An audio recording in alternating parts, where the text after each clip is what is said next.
G'day everyone, it's open day here at the railway today, so let's grab the camera and see what's happening. Hey Kelvin.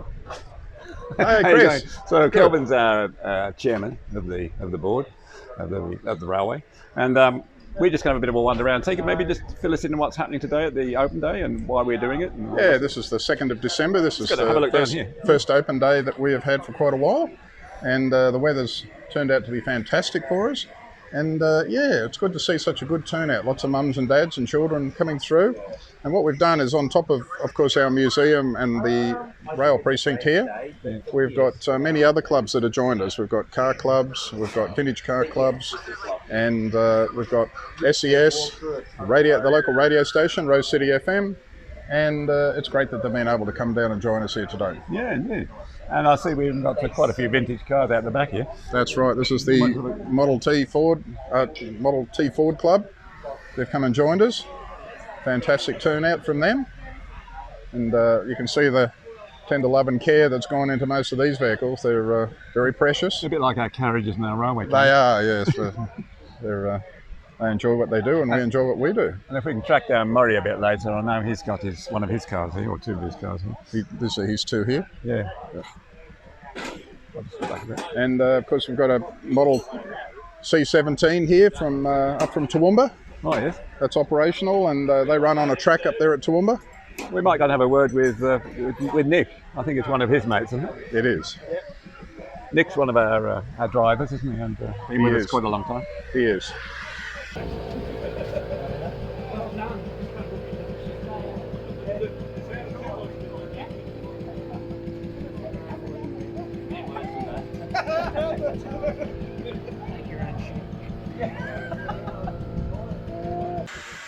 It kind of looks simpler on a small scale, but I reckon it's just as much hard work, doesn't it? It is exactly the same, just a smaller scale. Yeah. Still runs with boiling water, still runs with coal. Exactly the same principles. Have a wander over and have a look at these engines of John's, eh? This is John Gernon's display. He has these model engines that from the 20s, beautifully restored. I like the way one's generating electricity for the other one to run. It is. Great.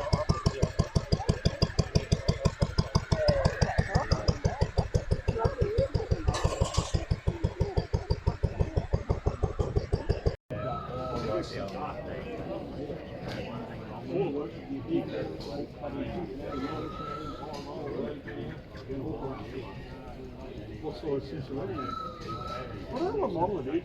It's a big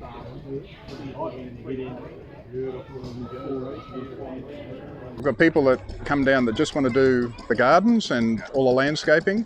We've other people that want to go into the mechanical workshops.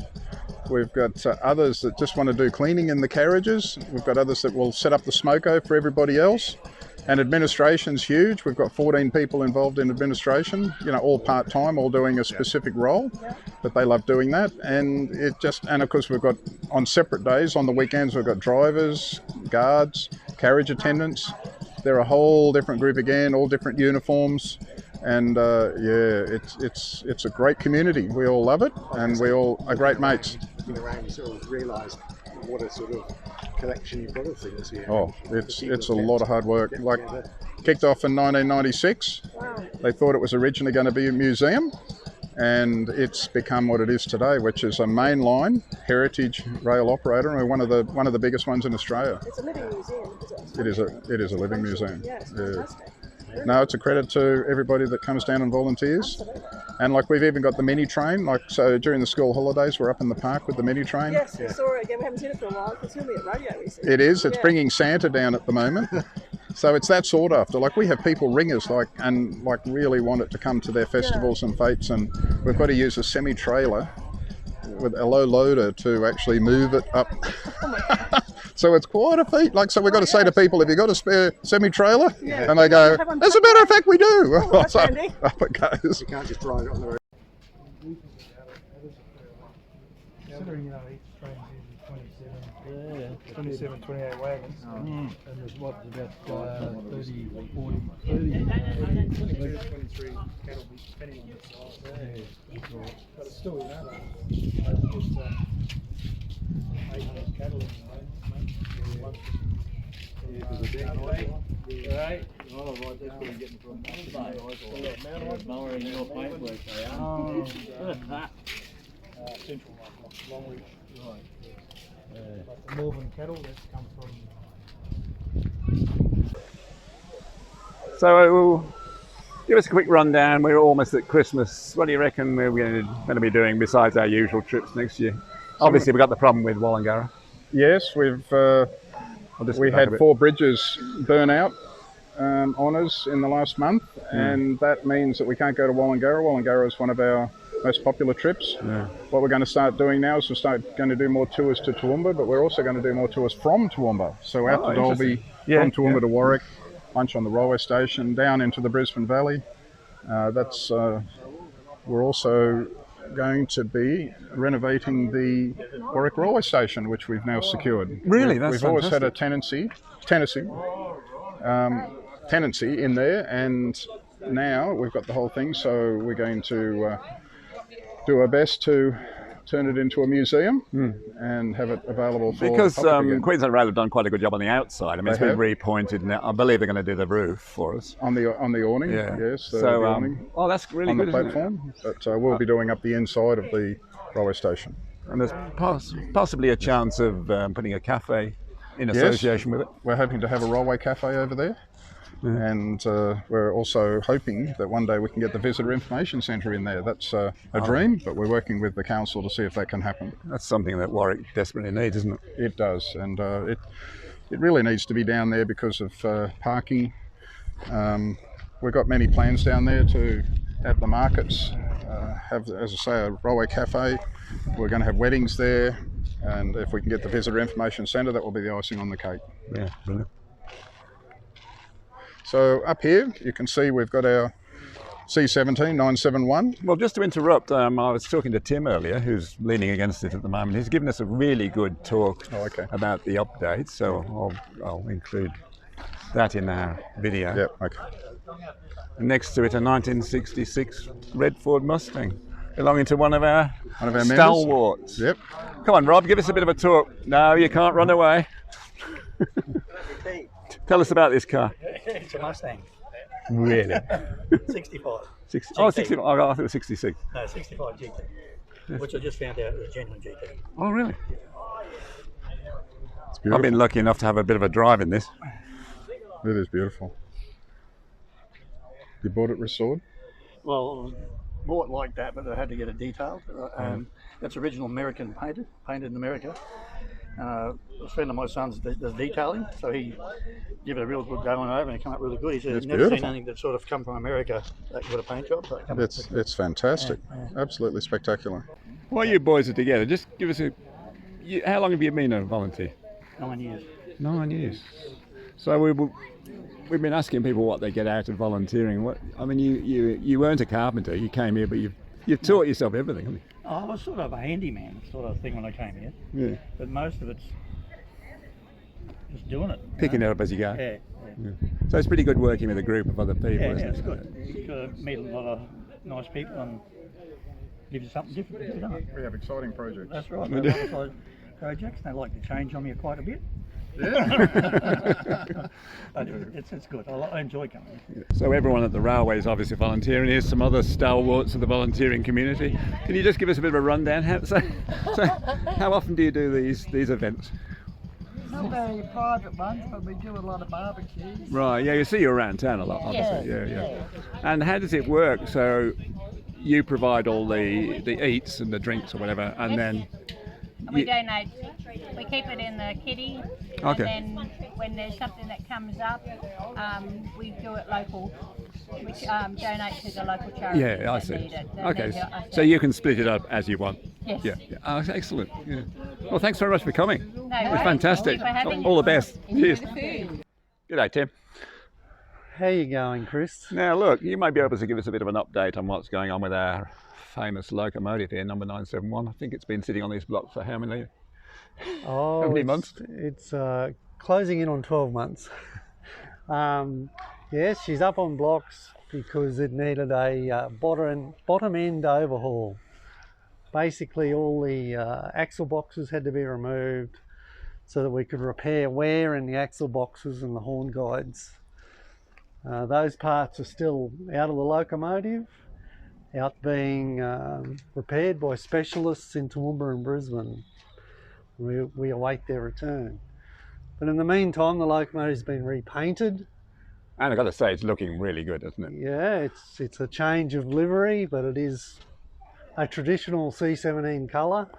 People have been asking Queensland that. Rail Days. So the brown bomber, as it was known, that was also the colour. Brown obviously. bombers were normally the last 30 of the class that Yeah. were built at Maryborough, Okay. of which this is one. They were all painted brown from new, but towards the end of steam, a lot of them turned out in black. 971 is rumoured to have been black for only a very short time, right at the end. But so she's revisiting the traditional class colour of black. So in the meantime, while it's got no wheels under it, we're doing a lot of minor repairs to bushings on valve gear, seals on cylinders. The boiler will have its 12-month overhaul while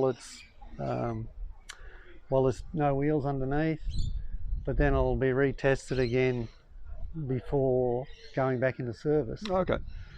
And up at the cab end, we've also done the tender, of course. Yeah, the tender is in the workshop. It's 99% complete. But the cab end here, there's a lot of pieces missing at the moment. Those people who know the cab fairly well. All the fancy brassware and gauges. Yeah, we'll realise that all the gauges are out for recalibration. The water gauges that tell you the level of the water in the boiler, they're out for replacement of the glass tubes and the seals. Some of the washout plugs are still out because the boiler is being stored dry. Yeah. They won't makes go sense. back in until we're ready to do the final steam test on the locomotive. But yeah, so at the moment it's just And I think we're talking fixing up about little jobs. built in Maryborough in 1954, 55, something like that. Because I was just going to go and have a 51, look I at the one in the shed, which is a really early British one, isn't it? A C-17 from 1927, I think. Yeah, 802 Yeah. is a British example. But yeah, this engine I think was built in 51. Right. So, well, I mean, quite a baby, really. One of the recent ones, you've got to say. As a member of the C-17 class, yeah, that is one of the later series of locomotives, yeah. Very good. Yeah, they were originally built, Queensland Rail built the first couple, I think, and then in the 1920s they got quite a few built in England, and then they started making them in Australia again. Several providers made them over the years. But the basic pattern was originated in the UK, or was designed here, and It was then designed here. and they asked them to build them for us. It was kind of thing. designed here as an improvement of the C-16 class. Right. So the boiler is virtually the same dimensions as a C-16, but it's superheated. So that's the big difference. And our friends up at Down Steam have got the They have a C-16, C-16 yeah. that they have restored and is in which we're service hoping to now. see next weekend. So we'll hopefully have some video of that. Yeah, that would too. be good. Yeah. But these engines, the brown bombers, so the last 30 that were made, the ones at Maryborough, Yeah. had roller bearing axle boxes. So that makes them a little bit less labour intensive at overhaul time, Yeah. but a little bit more expensive to build. Anyway- 802, which is the engine that's waiting restoration, is a plain bearinged engine. But all the valve gear, the slide bar, everything at this end is pretty much as it was back. Very the early similar. days, yeah. There is, if you have a look at this engine and 802, you will see there is differences. Yeah. The crosshead's different. There's what's called a Laird and an alligator crosshead. So the later engines had this style. The early ones had that style over there. Okay. The cylinders, the main cylinder there where all the work's done is 17 inches. But the valve above it, the piston valve, and all C-17s were piston valve, Yeah. This engine has the later style, so it's a 9-inch valve, whereas originally they were closer to 7.5 inch. Okay. There's several variations over the years, but that's the late style. Well, thanks very much for the update. I've got a bit of video of the 974, the sister locomotive that we have on lease from Queensland Rail. Yep. Yeah, these are very much peas in a pod, They are, aren't 971 they? and 974. It's lucky to have them both on site. Yeah, yeah. It makes it easy to operate them because Yeah. those of us who do operate them, if you know how one works, you know exactly how the other one works. Very little difference. All right, Tim, thanks very much for that. You're right. Thanks. G'day, Murray. Hello, Chris. Now, you're going to give us a bit of a tour of these two wonderful cars of yours. I'd better point out that you're a stalwart railway volunteer, a driver and maintainer of things in the yard. Would that describe you? Well, we try hard. We try hard to maintain them. And driving, or I'm still getting taught. So you brought along I'm getting this right, am I? The Chev and the Model T? Yeah, I brought along my Chev and my Model T. My Chev's not finished yet. I'm still working on it. They're a labour of love and frustration. So there's still lots of little things to do on it, rubber grommets and that. Motor's still not 100%. I was going to ask you about the motor. I mean, it looks like it's all done, but yeah. Yeah, the motor's all done and fully reconditioned, but there's still little teething problems, which is, well, if it's vintage, it's going to give you trouble. And that's just the way it is. We all know about it, don't we? And what about the T? You can drive that here. Yeah, I drove the T in. It's still going quite well. It's still got a few little problems, but yeah, it's going quite well. The Such a classic, aren't they? basic thing is they're very simple. Yeah, give us a tour of the engine. Yeah, they can't get much more simple than that, can you? Little 4-cylinder engine, got a radiator, a fan, a carburetor, and I'm lucky this one's a starter motor, so I don't have to crank it. And it's back on the original coils and that rather So than... at some point in the 20s they went over to electric starter? Yes. Oh, right, that's quite early, isn't it? Yeah, well, I'm just as you guessing. say, but- some of the vehicles much earlier than that were electric start. I love all the engine management system there. Yes, all the computers and all that sort of stuff. That's the back of the actual vibrating coil system. Right. And I'm glad you kept all that. Yeah, It's all well, diligent. Doug Partington from Alra and another good mechanic from Stanthorpe is involved in these things more heavily than I am as far as the repair. Yeah. Sorted out the electrical side and bits and pieces on the engine. Not the biggest of dashboards. Not the biggest. And the other thing you'll notice is that the steering wheel compared to the seat is very, very close. So where's the airbag then? You are the airbag. I am the airbag. Right. Hey. We should just fill people in who don't know you. So Pete, you're recently retired as president. Yeah, I'm the vice chairman here now. You're vice chairman. You've handed over to Kelvin, who we've had a chat with. Yeah. Didn't intend to stay.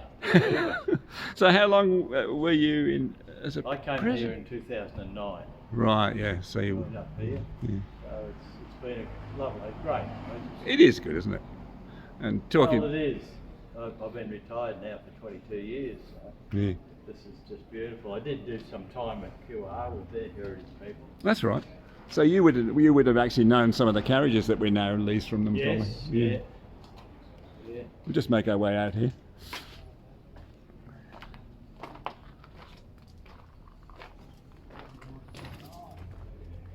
So This old girl here, she's a shunt tractor.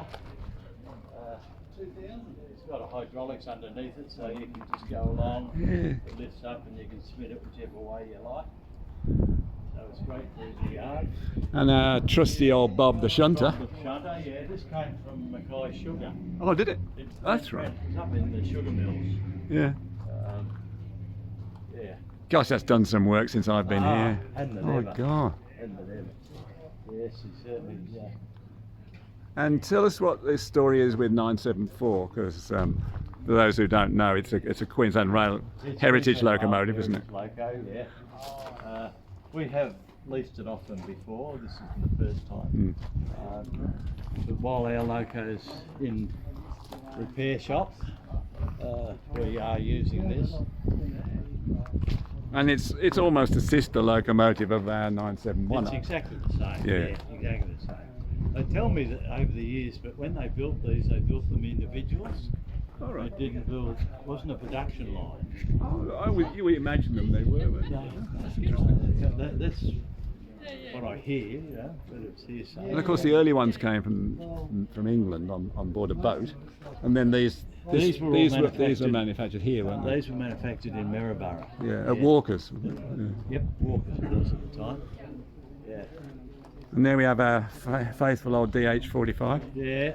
Previously belonged to Adrian Hurley, and this. Yeah, that was done by Adrian. It was an amazing feat of engineering. 1963 that was built. Oh, was it? Okay.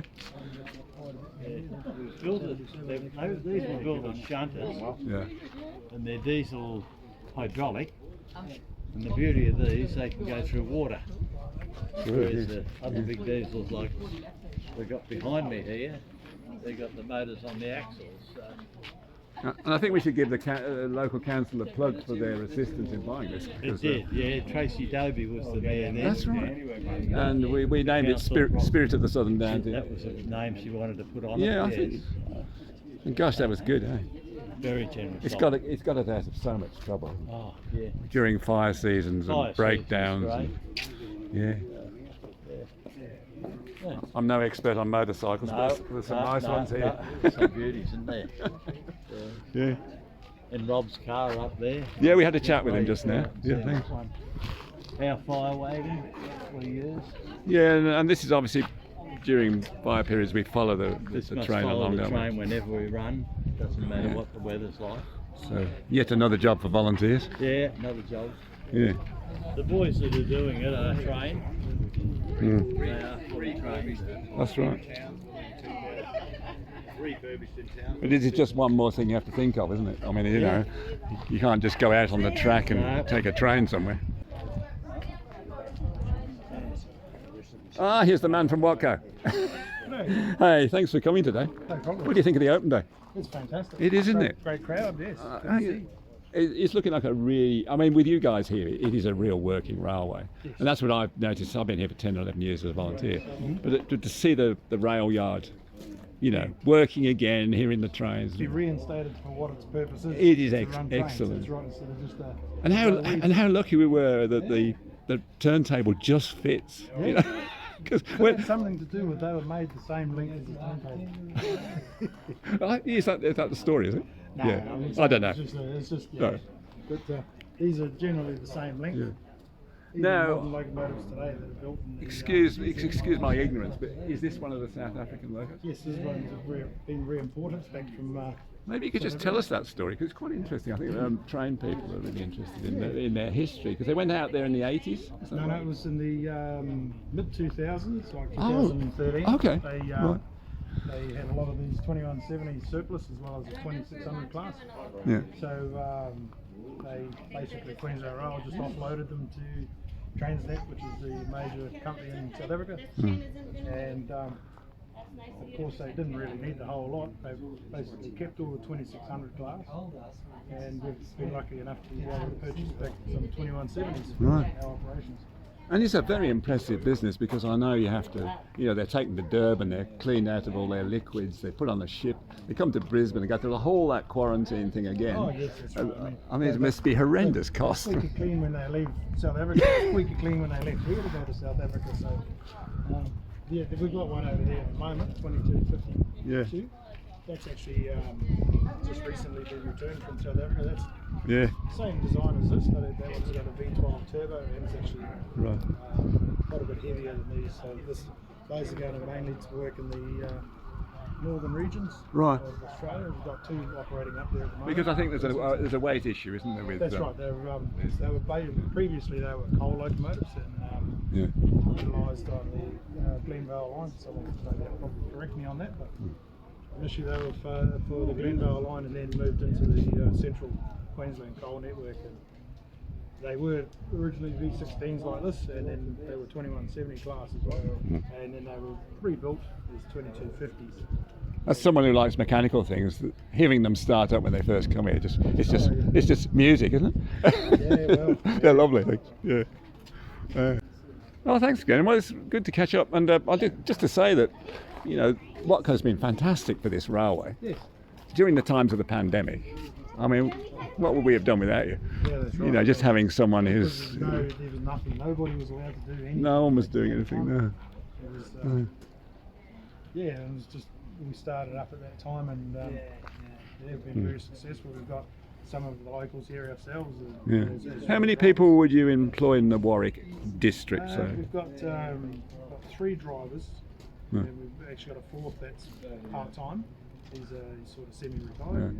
Over in the maintenance division, they've got 12 working over there. Right. Oh, 12 of those. Okay, yeah. Yeah, so and they are a very nice bunch of guys. We get on with them well. When they come over here, we have a bit of a natter, and you know. Here's a couple of people who seem to know what they're doing. Hi, Jenny. So you're going to tell me something about these photos? The photos across the top are activities at this railway station over a period of time. Yeah. This next row of photos, this is the Prince of Wales, George VI, when he visited the Warwick station. He then became King George VI. That's right, yeah. So that was quite an occasion, eh? Yes, and that's him there again. And this is the crowd of people that came to watch that event. Yeah. Now, sometime during the station's history, it burnt. 1966 it burnt, and then it's been rebuilt, of course. This is a photo of how many lines there were when it was in its working heyday. And people might be interested to know that the Southern Down Steam Railway have recently got the permission to use the station. And we're going to do quite a restoration on the inside. I mean, the outside's quite good already, but yeah. And I'm not sure, this is the original, where the original railway station was, and I'm assuming, I must ask Kevin again, but it is actually Mill Hill, because this was an extension when the line was extended, and this is East Warwick, which is here. Of course, you're right, yeah. Because when Mill Hill burnt down, this shed was moved to Mill Hill, and it was called Mill Hill. Because that's the one we can get if we can move it, I believe, and we can add it to this collection of buildings. Yes. Because just to let people know, at the moment we're standing in Cottonvale Station, which we were given and was moved here to make into our museum building. Next door we even have the goods shed, don't we? That came with it. And this is the goods shed here. Yeah. And originally the bridge over the railway was wooden, and it's been pulled down and replaced by metal. Well, thank you very much, Jenny. That's my pleasure.